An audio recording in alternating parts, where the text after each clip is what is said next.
My name is Tomm Hunt, and this piece is entitled The Colour Hypothermia. At the slow end of a snow-ridden day, smog stalls in the air like tar, and the walls crackle whispers underneath a max exodus of warmth.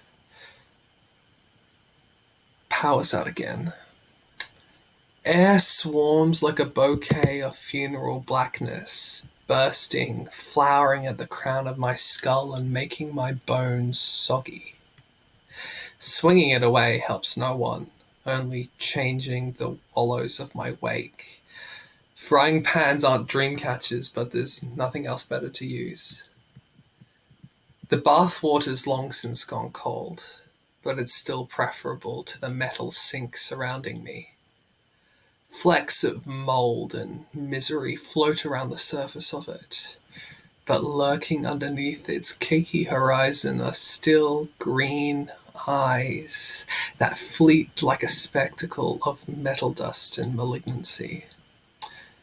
And they stare, like a premonition. People like to tell me that rage is the color red, the color of pasted gore. But the unwashed rags of this place tell me otherwise. It's the color of freshly bruised rot flowering out of cracked hands. It's the color of infections and maladies in the cracks of my nails. It's the color of the water. But that's not the only thing that went off. Outside light trickles in droves through the tattered tops of my curtain frame in the colour hypothermia. My walls are brown and cloistered, lying light twists in the sullen shadows and scars the walls into shattered bottles of apple cider.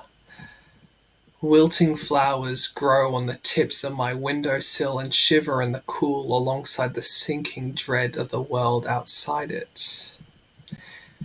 Snow hoses a dying man far enough down the driveway that he knows not to try and join me.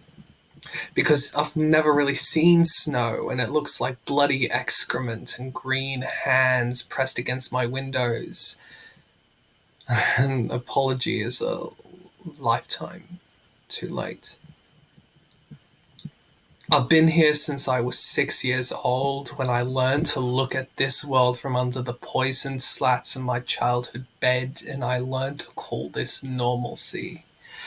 I am the colour of sickness, as is the world I have made to keep myself away from death, but one day I know he will finish dying and I will be the one to kill him. And if I'm lucky, I might then get to take his place. Oi, he says, grabbing me by the cuff of my neck. He drags my head spluttering above the acidic gurgle and rolls his eyes when I grab at his boat, barnacle-crusted and brilliant with what it feels to accidentally inhale underwater. I cough it up. He says, because it's his job, that I won't get any more tired. I am laughing up my stomach lining, the only thing my mouth has left to offer. Do they pay him minimum wage to tell jokes too? I clutch feebly at the ugly oysters, small cuts leapfrogging on my palm to brand my grip. I cough it up. Deciding not to defend himself, he holds his oar up. Kid, the nearest dock is a mile away. My arms don't give a fuck about continuing. His voice spoon-feeds me exasperation, so my mouth accepts the offering and I hiss. Then what the hell are all these tiny forks? The whole damn river is a fumbled child's braid, and you're the riverman. Just drop me off somewhere. I cough it up anywhere. All these shortcuts and nowhere to go. Can I at least get on the boat? He snorts, adjusting the brim of his hat, and stretches. I cough it up out his stiff legs. No space, he deadpans. I cough it up. He's wearing a polka dot affair, all blotches of green, which is my friend's favourite. I cough it up red colour. I hate it on him. Don't judge the outfit, he says. You gave it to me as a birthday present a few years ago. I cough it up. I decide I'll never give him a present ever again. Good riddance, he says, and I cough it up, pretend to be offended. Do you know what I mean? I ask, my hands now bloodied and stinging brightly. I let them drip into the river like I'm diluting watercolor. I'm still looking for a canvas after all. I'm not stupid, he mutters. I could cough it up, it upends. And now the whole boat's upside down, and the riverman's flailing in the water with me. My hands are burning, submerged. He wipes his sun-baked face futilely, and the last thing I hear is, "Don't do that again. I only have one pair of overalls." I cough. I come home. The riverman's hat sits lopsided on the dining table. It's getting dustier every day. The clamouring of voices clashing and combining in this one small room we call home. The context long forgotten, with a flow of emotion that is so twisted and contorted that the origin of its birth was tomorrow and its creation yesterday. Like a tree seed, a shell to its planted to life. These emotions, the whirlwind of identities and ideas, were born long before a reason for them was made. A barrel of thoughts, irrational and irrelevant to the world around, seeking a target for release of desire. You're not my son, you're not my son.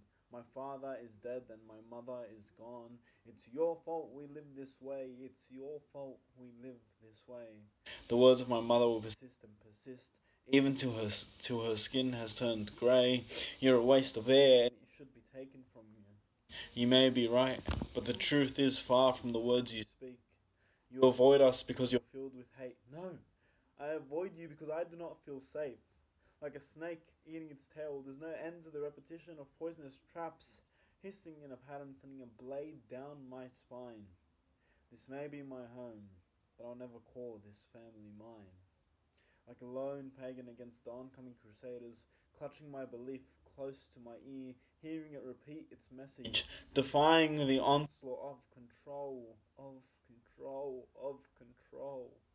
Or replaces an arrow that is fired from a bow, a word shot from a mouth, the words shot at me, laced with poison, wearing down my self-esteem and what was described as endless patience. Creating a beehive of my sanity and stability. Harder, faster, smarter, quieter, louder, gentler, tougher, more, less. Running as fast as I can from the fear of being caught by the weight of always being just shy of enough. This past, this battle of pagan against crusader, of being just too shy of reaching the cookie jar, is long gone. Now my eyes are shining with the depth of a grave. The cookie jar once just too far for me to reach is now centimeters away from being a light year too close. The only difference is, the only crusader is my fear of being enough. The only pagan is my fear of not being enough. Now there is no one left to keep me in check except for the man on the moon, a clump of rock called Beautiful, with craters of protective abuse. It reminds me that if we are not fed love and acceptance from a silver spoon, we learn to lick it off a cold, rusted knife. They say the blacker the berries, the sweeter the juice. But why, all of a sudden, does my blackness bear no fruit? Why, when I'm dying, does my voice have no sound? Why, when I'm prospering, do you choose to pull me down? With your token black girl and your Black Lives Matter. You sit calm telling yourself it'll drown out the chatter. It'll kill the noise that you've been whispering in my ear that all you'll ever amount to is black. Dear? And with that, you have the audacity to come to my face and ask me, why do y'all make everything about race? But you see, when your defense is louder than my struggle and you don't even realize that that is exactly where this problem lies. So with that, I'm gonna come to you straight in my face and tell you, you made everything about race. When you asked me if my name was Shaniqua and acted surprised when I told you, no, it's Maria, because obviously my name is where my getterness resides. You still mistake me with every black girl's name in school, but won't ever mess up blonde-haired Jade, Jasmine, or Jewel. I could go on about the pain that runs rife, but to sum it up, it's as simple as thug life. You see, I didn't choose it, the thug life chose me. And apparently you were deaf to my breathless plea. The hate you give little infants F's everyone, and I haven't felt love since he played with a toy gun.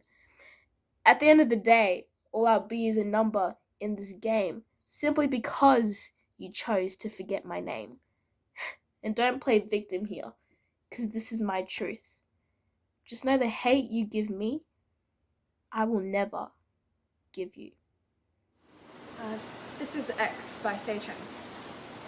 Turn right, we'll head back along the wire-strung path, hit our shoes against each other outside the car until only a few cups of sand are piled onto our seats.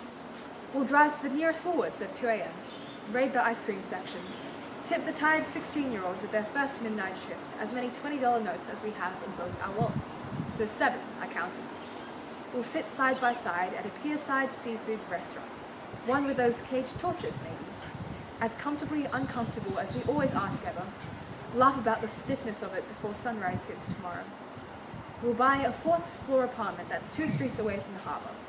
It's a downgrade from the ocean view modernist penthouse, but hey, it's still something. We'll go on 6 cruises by the time we're 80, and by the 5th one you'll have convinced me to go on a water slide for the first time in my life. Turn left. There won't be a trace of us in the fossil record in a million years.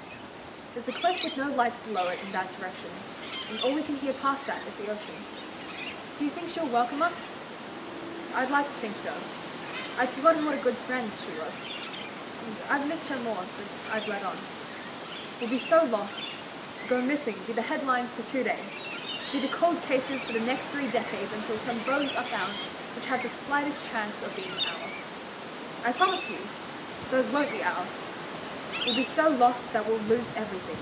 Water, space, time. We could go to sleep on the ocean floor guarded by electric squid and wake up next to dinosaurs. We could drown 1,000 times over in the Mariana Trench and still have enough air in our lungs to laugh that no one could ever find us. Thank you.